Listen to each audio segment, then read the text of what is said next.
So, what would you little maniacs like to do first? Dance off, bro! Me and you! Hi, Ada. Alright, so Ada, we are going to talk about just general advice in regards to things that people need to take in consideration when if they're going to play survival mode. So, and some of this advice is just good planning or good things to take in consideration for just playing this game or any other game in general. So, Ada, you're pretty quick. We'll just kind of go through it and talk about it as we go. So, um, the first thing that I wanted to point out is there is a website, and I will share the link here.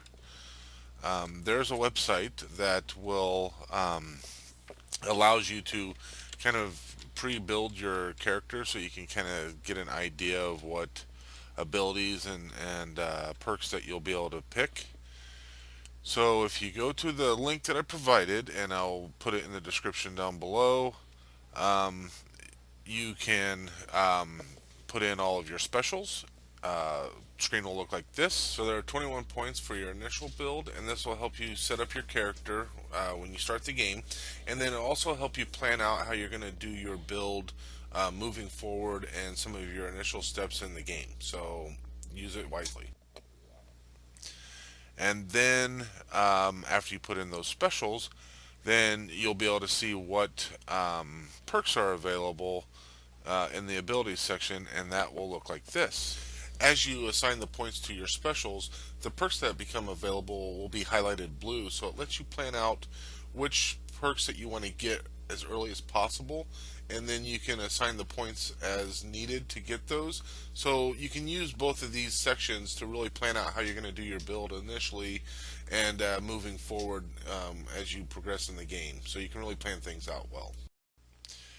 So, what you do is after you select those, then you'll get a pretty good idea of how you're going to start out, and that kind of thing. So, gives you a pretty good choice of what your initial character will be like. So, the first bit of advice that I would say would be to make sure that you plan out your character build ahead of time.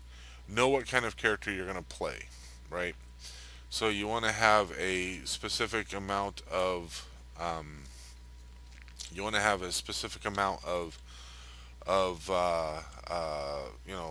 like I had mentioned previously, you want to limit the amount of weapons that you're carrying and ammo and all that kind of stuff, because those things weigh something, right? And you need to be very conscious of your weight.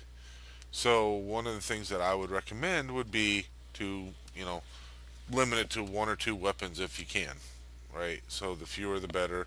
It's always a good idea. Take those bottle caps. So so limit your weapons. What I have chose to do is I am playing as a sneaky sniper, and with that sneaky sniper, I then get to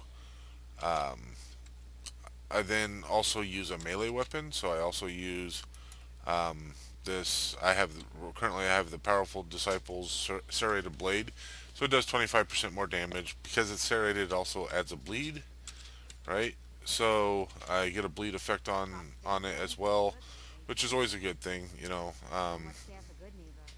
The bleed effects do stack. So I'm not saying that you should do the same thing. I'm just letting you know that that's what I do, and I don't have to carry any ammo with this. If you do decide to use melee, then one of the things that you'll want to look at is increasing your agility, so that way you can get blitz.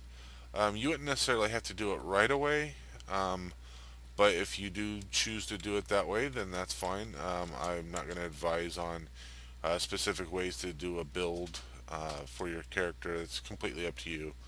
The one thing that I would advise is in survival mode, because Weight restrictions is such a major thing. I would definitely advise and trying to get your strength as high as you possibly can, as quickly as you can. I'm not saying to avoid taking perks. Um, that would help you be more effective, but you definitely want to make sure that when you can, you have some of your apparel is going to give you those appropriate perks and boosts to your strength and that kind of thing. If you can get it, then definitely do it. So there's that to keep in mind. Another thing that I wanted to talk about would be perks that you can get from your companions. So there's a few companions that I find to be very necessary, and then there's a couple that are kind of you know beneficial depending, right? So depending on what you do. So the first companion I would say would be Preston Garvey. So his his perk will give you um, plus 20% damage and plus 20% um, less damage taken when you are in a fight with three or more companions, or not companions, but enemies, right? So, as we all know, you quite often will get surrounded. So, when you get surrounded, you're going to be taking less damage. Now, once you get those enemies whittled down to less than three, that is going to change, go back to normal, but at least get you able to get those whittled down right away. So, I find that one to be very important.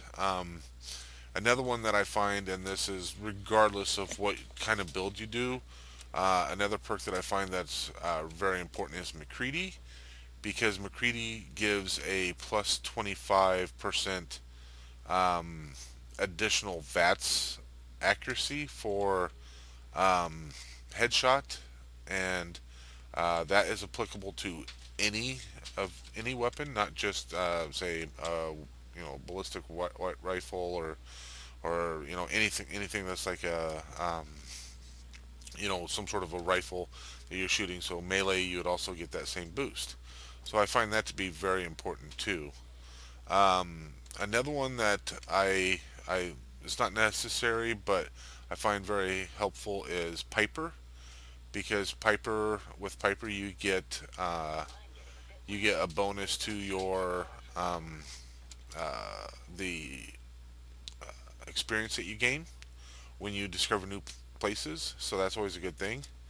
And you also get a bit of a charisma boost as well when trying to do your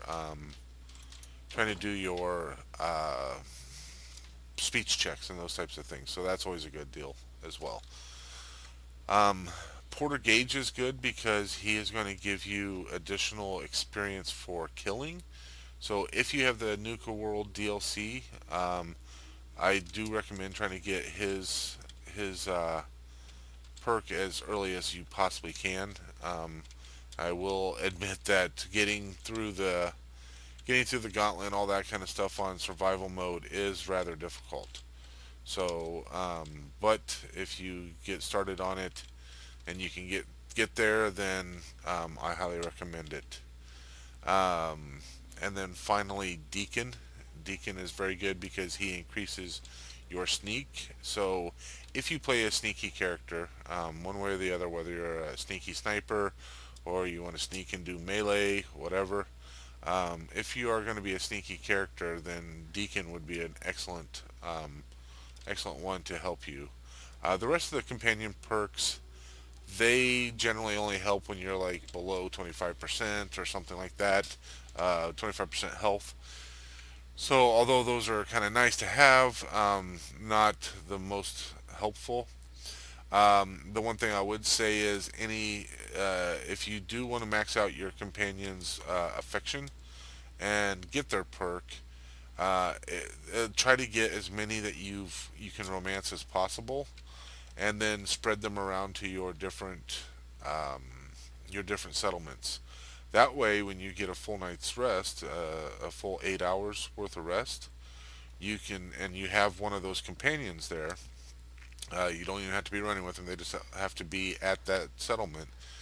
Then you will get the Lover's Embrace perk, which is going to give you, I think it gives you more experience gain, and I think it may also help you with the amount of damage that you do or something like that. I can't quite remember, but it is rather beneficial. So, um, that would be something else that I would recommend having.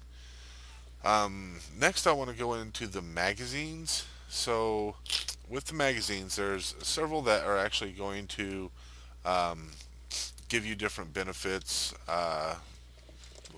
to play. And, this advice is applicable whether or not you are playing a survival or not. But and with survival, I always kind of feel like you need to maximize your efforts on everything that you do. So, um, what I would say would be to um, what I would say would be to you want to look at the astoundingly awesome tales. There are several that give you a lot of different perks, and I'm not going to go through all of those, but there are several that are really going to give you some pretty good perks and bonuses and that kind of thing. So you can look those up and on the wiki or what have you, and find the ones that are appropriate, but definitely don't discard looking those up and finding them. If you're going to do any kind of a melee, I would recommend picking up every Grognak, the Barbarian, because each one gives you, I think it's a 5% boost bonus to your melee attack damage. So that's always a good thing. So, and I don't remember how many there are, but there's several. If you're using a ballistic weapon, so, bullets and that kind of thing, if you're using a ballistic weapon, then you want to pick up the guns and bullets, because each one gives you an additional, I think it's 5% um, for critical hit bonus or critical hit damage, and so that can be definitely a beneficial thing as well. Um, there's a few of the live and love. Those are mostly going to affect your companions, but as I mentioned, you want to maximize as much as you possibly can when on survival mode. So if you can make your companions better, if you choose to go with companions, right? If you choose to use companions and you can make them better, then I would definitely recommend doing that kind of thing. Um, so you have that to take into consideration as well. Um, then there are from there you have the Tales of the Junktown Jerky Vendor, and what that does, that actually lowers your um, thank you, Ada. That actually lowers the cost that you're going to see at the vendors, and so that's always a good thing as well. So um, something to definitely take into consideration when you're doing that. Uh, That's it. then if you want to use energy weapons, pick up your Tesla Science. Those are very good to have. Um, for if you are going to play a sneaky character, then one of the things you want to pick up is the U.S. Covert Operations Manual. Each one will give you better sneaking, so that's always a good thing. Uh, then if you can find the Unstoppables magazines, those are going to give you a plus 1% chance to take no damage for each one that you get, and that does stack. So that's always nice, not taking any damage. Um, then you go to the Wasteland Survival Guide. Each one of those gives differing things that are going to be beneficial.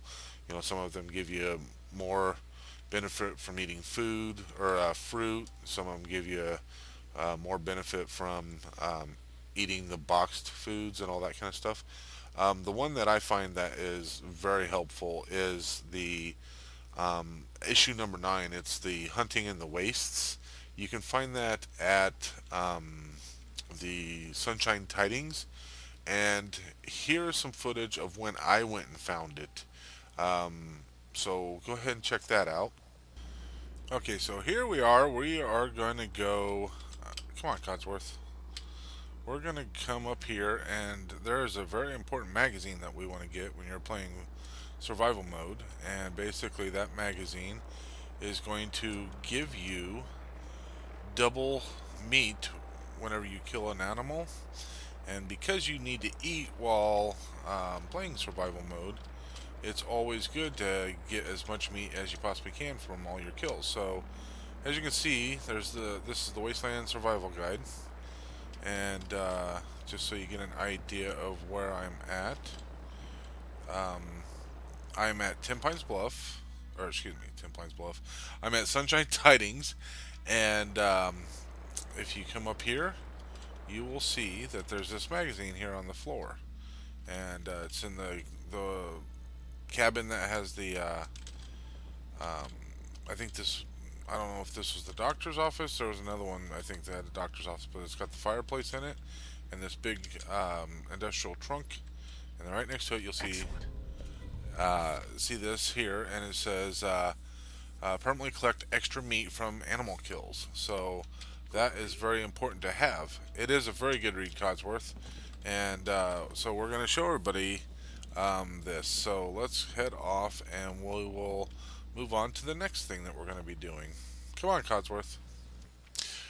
Okay, so you can see I went and found it. One of the things that I did not show is coming across that dam. If you want to go over there as early as possible, when you first go across there, across that dam, there's likely going to be some raiders or somebody there on the dam that you may have to fight. That's going to be a very strong fight.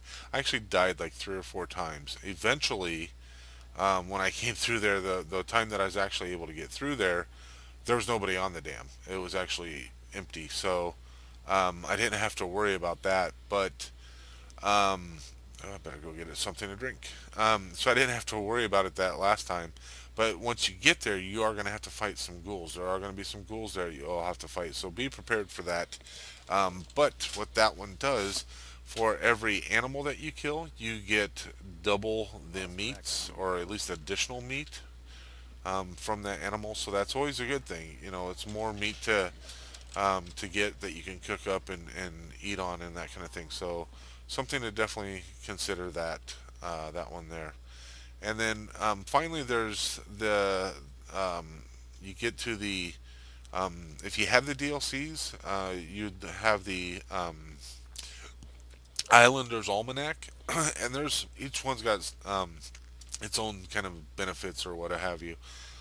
And then finally, there's the SCAV magazines that come from the Nuka World DLC, and issue number 5 is probably can be the one that gives you the biggest boost, but that is completely dictated upon how many caps that you have.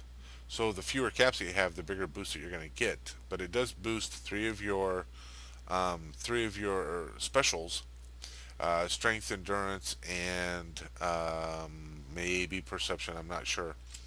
So it will give you that boost for those, but it depends on how many caps that you do have. So that would be one that I would definitely recommend as well. So finally, I just want to say that when you are choosing your perks and setting up your character, you want to, and we'll just kind of look at the perk chart here. You want to maximize the perks that you get when you get them, and try not to have any wasted perks. Some people might be tempted to say take Gunslinger early on, but if you're not going to be using pistols, because this is basically just for pistols, if you're not going to be using pistols and you've decided you're going to be using rifles or automatic weapons or even laser weapons, what have you, you've now used a perk on something that you're not going to have any benefit from. Sure, early in the game you'll get some benefit from it, but later in the game you won't, and that would be a perk that you could use someplace else. You could have used it on, say, Gun Nut, which is going to help you with all of your weapons. It's going to help you do additional things to your weapons to make them better, and what have you. You could have used it on armor. You could have even used it on, say, hacker or lockpicking, which would allow you to get into more places and open up more things. So that's always beneficial as well. So another thing that you'd want to consider, like I said, building up your strength as high as you can. Right now I have a nine strength in here, but I'm currently at 11 strength because of my apparel and that kind of thing. So you want to build up your strength so that you can carry many things. And early on, I would only take strong back up to 2. But once you start getting at higher levels, and maybe you kind of don't have many things that you want to spend your perks on, you might consider taking strong back because it can be helpful. Otherwise, when you do get encumbered, you're just going to be walking very slowly, and mind you, you'll be taking a lot of damage. Now, if you manage your weight, do your weight management correctly, you're not going to have too much problem. But there are times when if you're in a much larger dungeon that has a lot of stuff in it, then you're probably going to end up being encumbered as well. So another one I would definitely say, and I mentioned this in my traveling video, is Aqua Boy, so that way you can swim across things. And then after that, you might want to look at something like Scrounger, so you can get more ammunition. Somebody like me who uses the 308 rounds, getting 308 rounds is quite a pain. So I currently have Scrounger, as many levels of Scrounger as I can possibly get, and so that's pretty helpful as well. So just be very deliberate and plan out the things that you do. That would probably be the main bit of advice that I would have for everyone. And as long as you plan it well, I think you'll be successful. And as long as you're being successful, you're going to have fun doing this. So please make a comment in the comment section. Ask any additional questions that you might have. If there's something that you have questions about, I'm trying to talk here, dude. If there's something that you have questions about that I didn't cover in any of my tips videos, then let me know. If it's something that it might require a video to kind of help explain it and go through, then I'll be happy to put together a video for that. But if it's just something I can just answer easily in the as a reply to the comments, then I'll go ahead and do it that way too. But I hope that the information I've provided is helpful to everyone, or and also maybe takes away that fear that you may have to play survival. It's difficult when you first start out, but once you get going and once you start getting yourself established, you're going to find that things are going to become a lot easier as you move along. So as long as you plan things ahead and get things set up right, then you will have a lot of fun and be very successful. Thank you very much, everyone, and have a great time playing Fallout. Bye. What do you mean I'm not an expert? He is refining his methods. He is evolving.